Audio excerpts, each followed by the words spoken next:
बाराती आई वो जमुई जिला के चौपा लेके हम बाराती आई वो लखीसराय के चौपा सचे पर तो छोड़ी तोरा नहीं नमानी लुटाई बोझा बसपुरा के चौपा नमानी लुटाई बोझा बनाबादा के चौपा सचे पर तो छोड़ी तोरा नहीं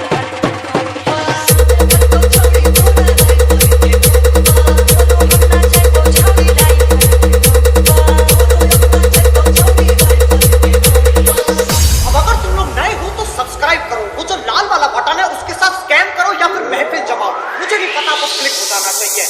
भाई ने बोला करने का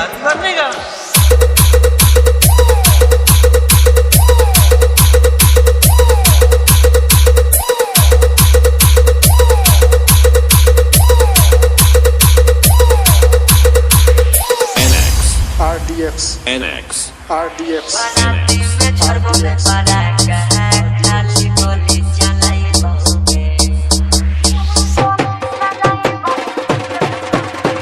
शादी में तो फसाएली साथे होना चाहिए आगे धरा धड़ा गोली चल तू लखीसराय के चौपा धरा धड़ा गोली चल तू बड़िया के चौपा सचे पर तो छोड़ी तोरा नहीं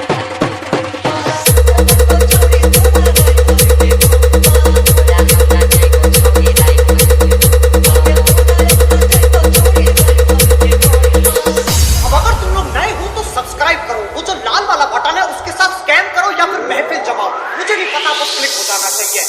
भाई ने बोला करने का